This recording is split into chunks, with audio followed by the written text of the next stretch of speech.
Alright, we're here with Dan Gilmore with the History of Modern EMS, and he's going to tell us a little bit about all of his artifacts that he has here. So let's start with this 1973 Horton ambulance. So this is a 1973 Horton ambulance. It's ambulance number 573, which makes it the 473rd Horton ever built. It was built in January of 1973. It is one of the very first Hortons built on the modular ambulance concept, where Horton would cut the top off of the van. All the cabinetry was built outside and sat inside in a module. I believe that this might be possibly the 10th one down the line after they started that.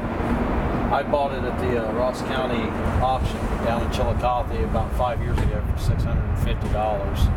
Okay. With 46,000 actual miles on it. Wow. It's kind of a labor of love.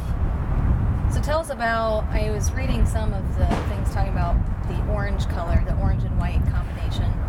Back in the early 70s, the National Highway Transportation Safety Administration wanted to make ambulances a little more easily recognizable than other vehicles.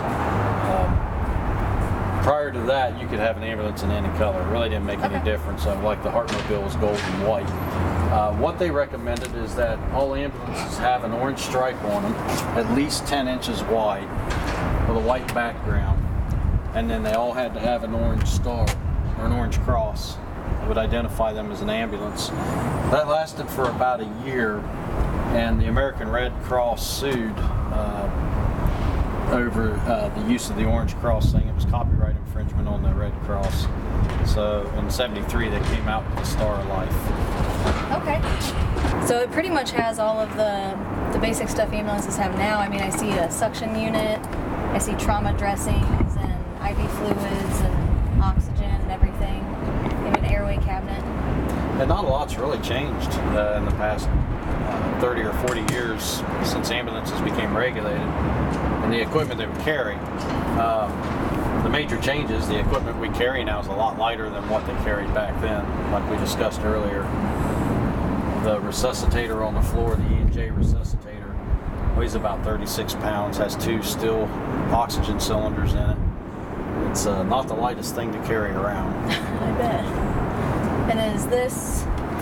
This is a Motorola. It's called the Core radio, the coronary radio. It's basically a portable radio that you could use to call your hospitals on the TV show Emergency.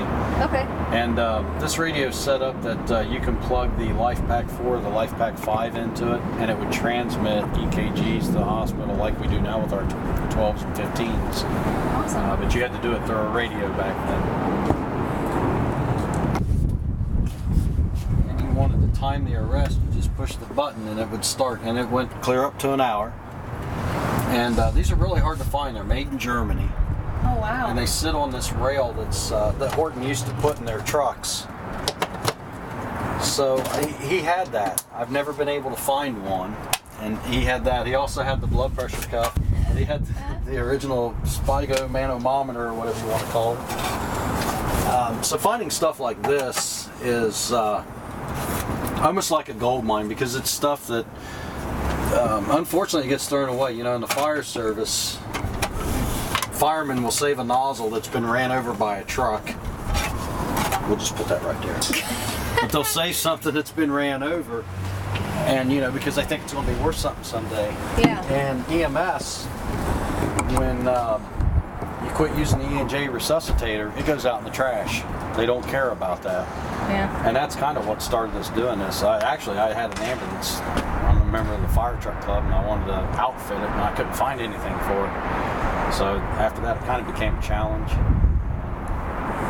And now? And yeah, the rest is history.